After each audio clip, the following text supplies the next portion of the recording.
Drive past this property once and you will have questions. Drive past it twice and you will pull over.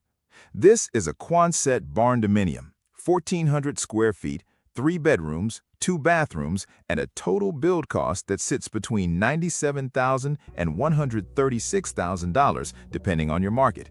It started with a $10,500 shell. Here is everything that happens after that. Most people associate the Quonset shape with military surplus, agricultural storage, or airport hangars. That stops too early. The arch that made Quonset structures famous in World War II was chosen because a curved steel structure distributes load more efficiently than almost any other residential geometry ever devised.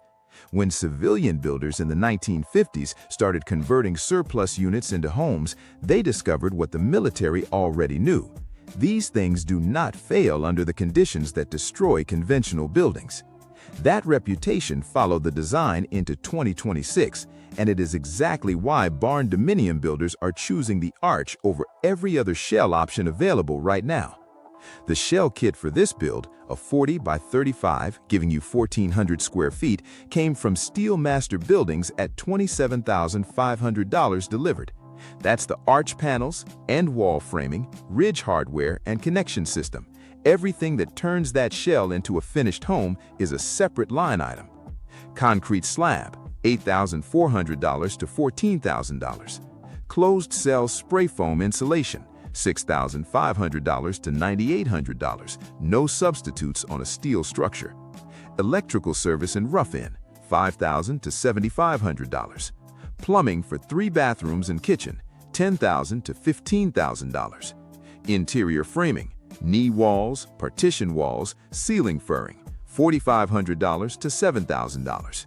Interior finishes, drywall, flooring, kitchen, doors, windows, trim, $26,000 to $38,000.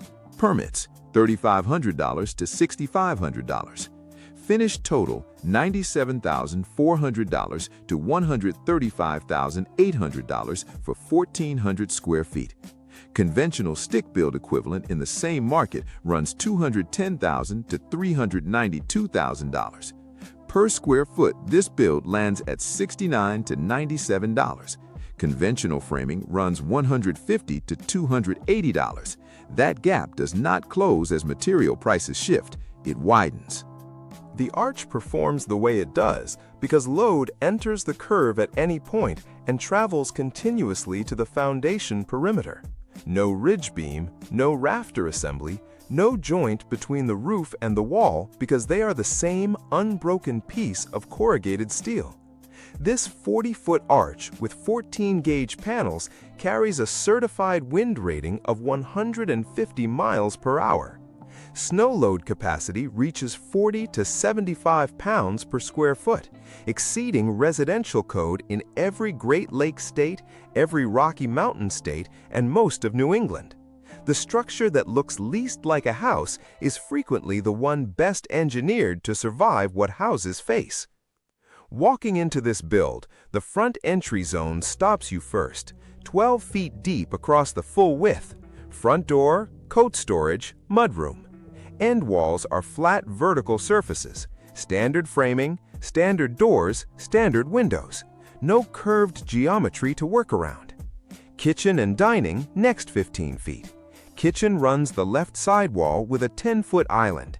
Full-height cabinetry works here because knee walls create flat vertical surfaces up to 8 feet before the curve begins overhead. Living zone next 10 feet. Open, central, anchored by a freestanding wood stove with the arch as backdrop. Rear bedrooms, final 13 feet. Primary bedroom left at 190 square feet with ensuite and walk-in closet. 2 secondary bedrooms right, sharing a full bathroom. All 3 feel like conventional rooms because the knee walls handle the perimeter and the arch only appears when you look straight up. White shiplap on the end walls. Polished concrete in the kitchen and living zones, LVP in the bedrooms, black matte hardware throughout, pendant lighting over the island hanging 12 feet below the arch. The result reads somewhere between an industrial loft and a Scandinavian farmhouse. 3 problems come with this build, and none of them disappear if you ignore them. Zoning first. Counties across the United States carry aesthetic conformity requirements and roof pitch minimums that a Quonset arch fails on paper, regardless of structural performance. Call your county building department before any money moves. Ask whether a steel arch structure is permitted by right or requires a variance. Variances add 3 to 6 months and $2,000 to $6,000. Some counties say no entirely. Resale financing second. Conventional lenders treat Quonset homes the same way they treat shipping container homes, with hesitation. The buyer pool on resale is narrower than a conventionally financed property. Furniture layout third. Knee walls give you flat perimeter surfaces, but usable floor space narrows toward the side walls as the arch curves inward above head height. Plan furniture placement before framing begins, not after. $10,500 is where the shell conversation starts. $97,000 to $136,000 finished, 1,400 square feet, 3 bedrooms, wind rated to 150 miles per hour is where it ends. Against 2026 construction costs, that number needs no defense. 80 years of standing structures already settled whether Quonset builds work. The only question is whether it works for your county, your land, and the life you are planning to build inside it. What would you put in that 20-foot peak? Drop your answer in the comments. Prefab Pathfinders covers real alternative builds every week.